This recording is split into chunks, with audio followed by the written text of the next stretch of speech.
In today's video, I'm going to share with you guys what's the difference between a prime lens and a zoom lens, the benefits and the disadvantage of each lens, and maybe help you decide which one is the right one for you. And we're going to start right now.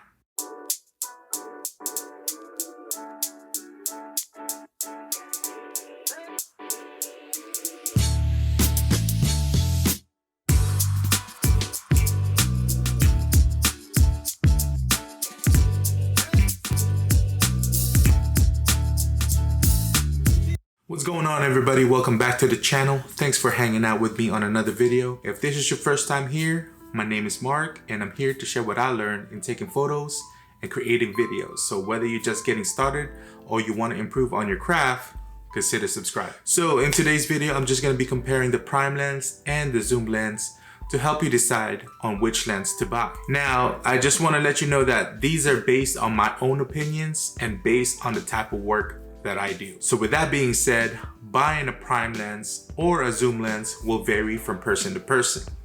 To help you decide though, you gotta know what kind of work you're planning on doing and what kind of camera are you using. So are you using a full frame or a crop sensor camera? If you got yourself a crop sensor, then you're gonna need to do some math. Most of the crop sensor cameras have a 1.5 crop factor, which means that if you get a 50mm lens, you got to multiply that with 1.5, which gives you a 75 focal range. That's one of the first mistakes I had when I was starting out. When I was ready to buy a lens, what I found out was that 50mm was the best lens to start off with. And at the time, I had a Canon T6i. So I ended up getting the Nifty 50, which fortunately, one of the cheapest lenses I ever bought, which is like about $130 at that time. But I didn't know about crop factor and math was going to be involved. I didn't realize that it's not about the 50mm as a lens, but the look of the 50mm. So technically, if I wanted to get that 50mm look on my T6i, then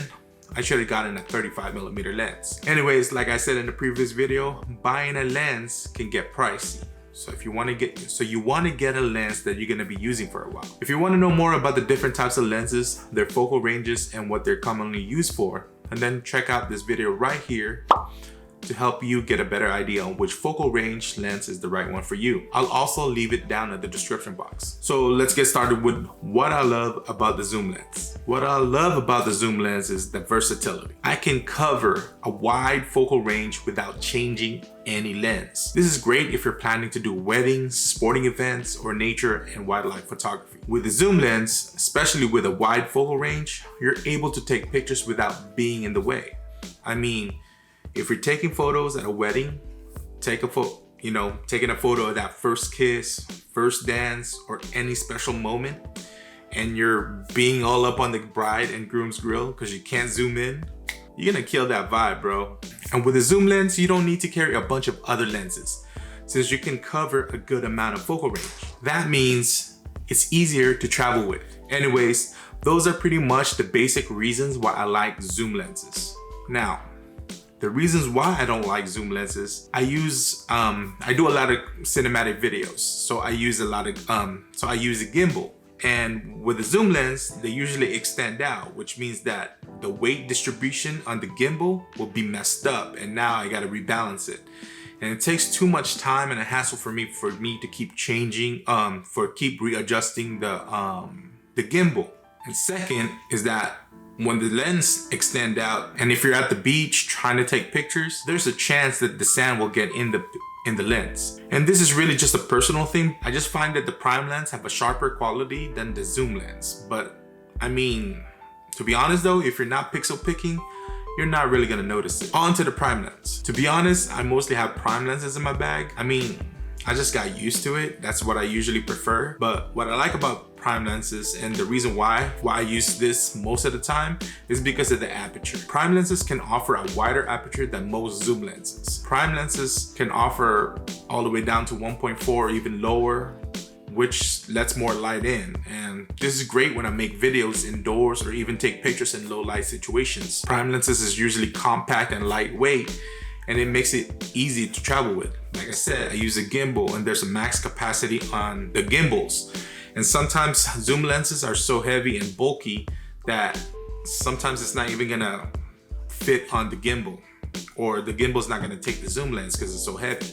And when I do street photography, prime lenses is so compact that it can be discreet. I don't have to come out with a big old lens and make people uncomfortable. What I don't like about prime lenses is its versatility. When I started with a A7iii, I only had a zoom lens, which was the kit lens. And I didn't know anything about prime or zoom at the time. And so when I bought my Nifty 50, I was like, first of all, why am I so damn close? And I need to zoom out. But then I was like, where's the zoom? I know. I mean, that Nifty 50 was a prime lens, so the focal range on that was fixed. So if you're gonna get a prime lens, know that it's a fixed focal range. So you can't adjust in and out. If you wanna get closer, you have to walk closer, or you wanna go farther, you have to walk farther. Anyways, with that being said, to cover a wide focal range with prime lenses, you gotta carry multiple lenses. If you wanna shoot a landscape to portrait, you're probably gonna need at least 3 lenses. An 18, 55, and an 85. So imagine if you gotta do weddings and all you got are prime lenses. Woo! Let me know how that goes, because I want to learn from you too. I guess the bottom line is, if you want to have a lens that can cover a wide focal range, have that versatility, and you don't want to travel with a with a bunch of lenses, then consider getting a zoom lens. Now, if you want to have a lightweight and compact lens, works great in low light, with low f-stop aperture and crispier quality image, then get a prime lens. I'm really quoting that crispier quality because, I mean, like I said, if you're not pixel picking, you're not gonna notice that better quality between the two. In the end, it really depends on what type of work you wanna do. So which one should you get? A prime lens or a zoom lens? Well, why not both? I mean, save some money and invest on prime and zoom lens. But you still gotta know which work you're planning on doing. If you're planning on shooting weddings, you don't wanna get a zoom lens between 14 and 25. You would wanna get an 85 to 135 millimeter or something along those range, because you wanna zoom in without being in the way. I really recommend for you to watch that buying a lens guide video. On another video, I'm gonna recommend some lenses that you should consider getting as a beginner. But for now, if you find any value on this video, make sure to hit that thumbs up, click on that subscribe button, and ring that bell. Until then, thanks for hanging out with your boy. I'll see you on to the next one. Peace.